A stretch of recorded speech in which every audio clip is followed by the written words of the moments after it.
Ketika penduduk Mesir semakin fanatik dengan kekufuran mereka, permusuhan dan pengingkaran terhadap Rasulullah Musa Shallallahu Alaihi Wasallam kian mengobarkan hasrat untuk membunuh dan menindas utusan Allah dan orang-orang yang mengikutinya.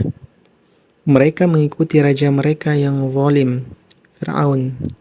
Saat itulah Allah tegakkan hujahnya, membinasakan mereka semua.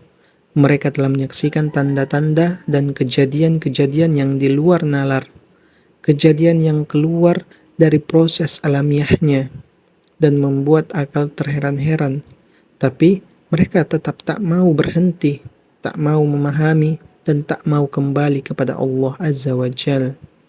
Dengan kekuasaan dan kesewenang-wenangannya, Fir'aun berhasil menekan rakyatnya untuk mengingkari kebenaran yang dibawa Nabi Musa. Dalam Quran Surah Yunus ayat 83 dikatakan bahwa maka tidak ada yang beriman kepada Musa melainkan pemuda-pemuda dari kaumnya, dalam keadaan takut bahwa Fir'aun dan pemuka-pemuka kaumnya akan menyiksa mereka. Sesungguhnya Fir'aun itu berbuat sewenang-wenang di muka bumi, dan sesungguhnya dia termasuk orang-orang yang melampaui batas. Puncaknya, Fir'aun mengklaim dirinya sebagai Tuhan yang berhak disembah. Ketika kezaliman telah memuncak, saat itulah pertolongan Allah datang. Nabi Musa mengumpulkan para pengikutnya, menasihati mereka, meneguhkan hati mereka, dan memberikan arahan kepada mereka. Dalam Quran Surah Yunus ayat 84, berkata Musa, "Hai kaumku, jika kamu beriman kepada Allah, maka bertakwalah kepadanya saja, jika kamu benar-benar orang yang berserah diri." Mereka menjawab ucapan Nabi Musa dengan jawaban yang menenangkan beliau. Lalu mereka berkata kepada Allah, "Kami bertawakal, ya Tuhan kami, janganlah engkau jadikan kami fitnah bagi kaum yang zalim." Quran Surah Yunus ayat 85. Nabi Musa memerintahkan mereka agar bertawakal kepada Allah semata, meminta tolong dan berharap kepadanya. Dan Allah Azza wa Jal pun memberikan jalan keluar untuk mereka semua. Kemudian Nabi Musa memberikan kabar gembira dari Allah kepada kaumnya. Dalam Quran Surah Yunus ayat 87, dan kami wahyukan kepada Musa dan saudaranya, ambillah olehmu berdua beberapa buah rumah di Mesir untuk tempat tinggal bagi kaummu, dan jadikanlah olehmu rumah-rumah itu tempat salat, dan dirikanlah olehmu sembahyang, serta gembirakanlah orang-orang yang beriman. Allah Azza wa Jal mewahyukan kepada Nabi Musa dan saudaranya, Harun alaihissalam, agar ia dan kaumnya membangun rumah yang berbeda dari rumah orang-orang Mesir secara umum. Alasannya, ketika perintah untuk pergi dari Mesir datang, mereka lebih mudah untuk memberitahu satu dengan yang lainnya. Perhatikanlah, selain pertolongan Allah berupa mukjizat, Nabi Musa juga menempuh usaha-usaha nyata seperti ini.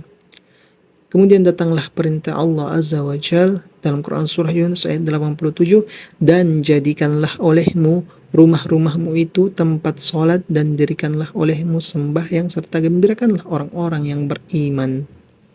Mujahid mengatakan maknanya adalah ini merupakan pertolongan Allah kepada mereka yang ditimpa bahaya, kesulitan, dan kesempitan dengan banyak sholat.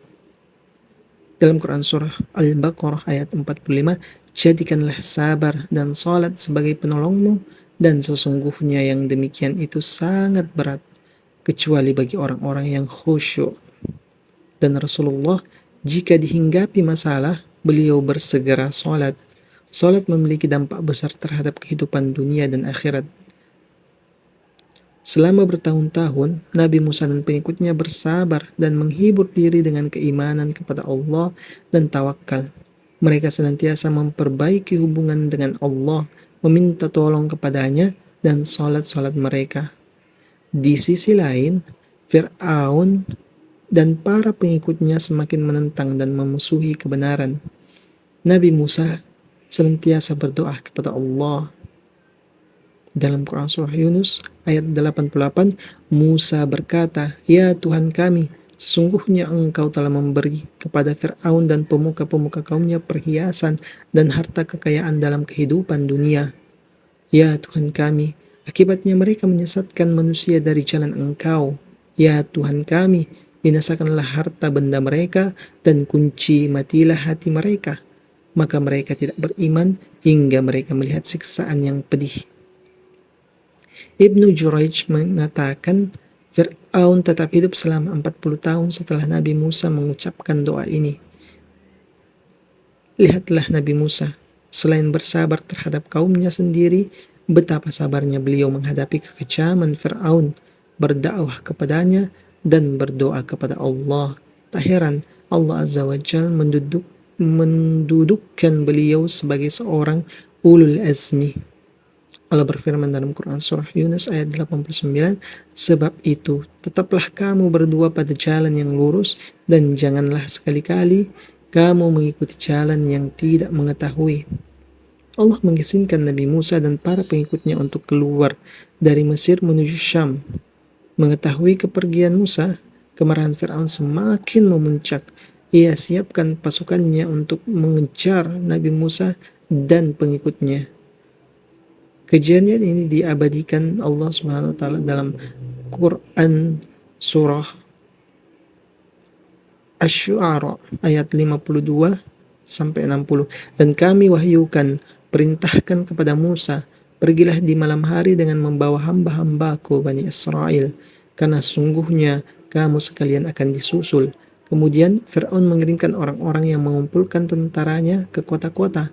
Fir'aun berkata, "Sesungguhnya mereka, Bani Israel, benar-benar golongan kecil, dan sesungguhnya mereka membuat hal-hal yang menimbulkan amarah kita. Dan sesungguhnya kita benar-benar golongan yang selalu berjaga-jaga. Maka kami keluarkan Fir'aun dan kaumnya dari taman-taman dan mata air dan dari perbendaharaan dan kedudukan yang mulia. Demikianlah halnya, dan kami anugerahkan semuanya itu kepada Bani Israel. Maka Fir'aun dan bala tentaranya dapat menyusul mereka di waktu matahari terbit." Pada saat Fir'aun dan pasukannya berhasil menyusul Nabi Musa dan pengikutnya, pengikut Nabi Musa berkata, "Sesungguhnya kita benar-benar akan tersusul." Mereka mengatakan demikian karena melihat di hadapan mereka jalan tertutup oleh lautan. Mereka mengadu kepada Nabi Musa, kemudian beliau menjawab. Musa menjawab, "Sekali-kali tidak akan tersusul. Sesungguhnya Tuhanku bersertaku, kelak dia akan memberi petunjuk kepadaku."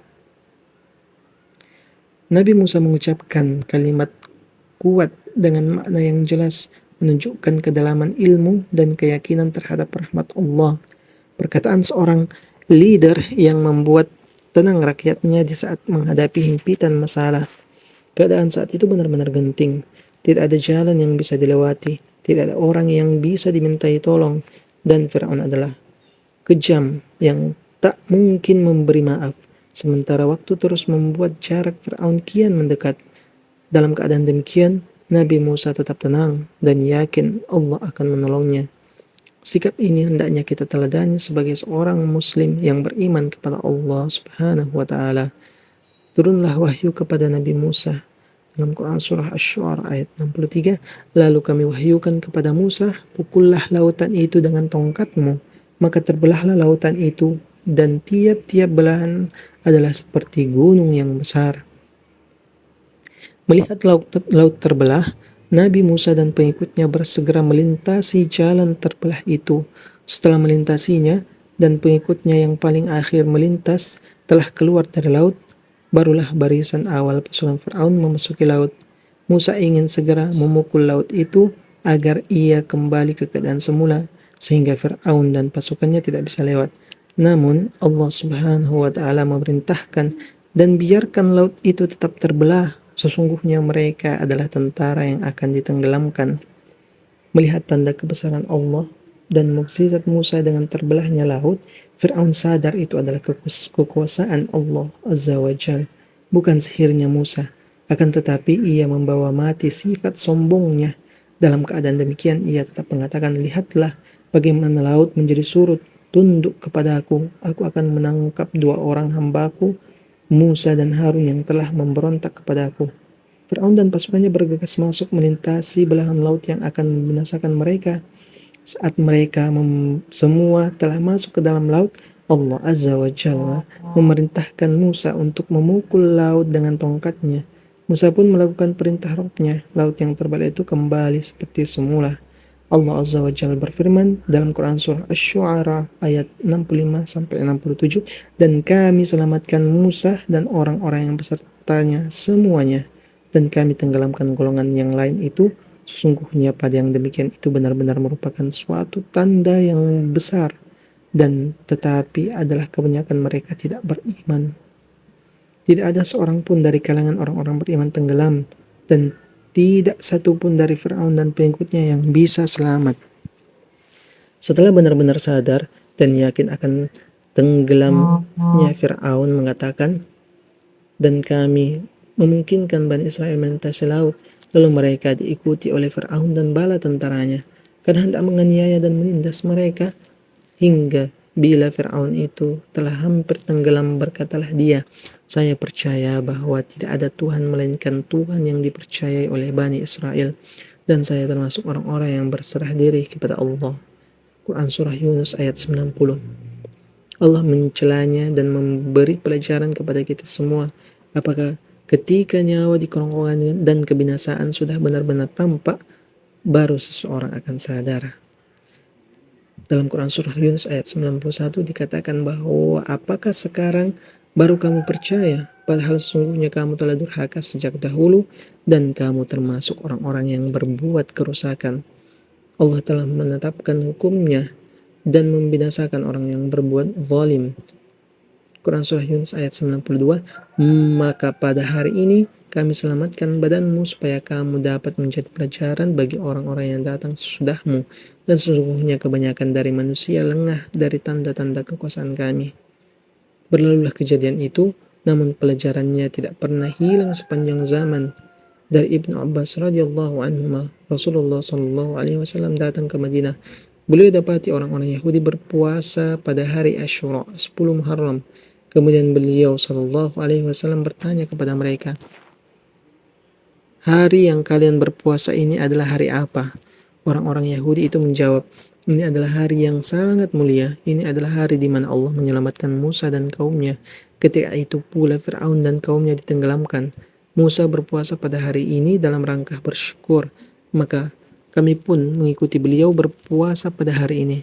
Rasulullah sallallahu alaihi wasallam lantas berkata, kita seharusnya lebih berhak dan lebih utama mengikuti Musa daripada kalian. Lalu setelah itu Rasulullah sallallahu alaihi wasallam memerintahkan kaum muslimin untuk berpuasa.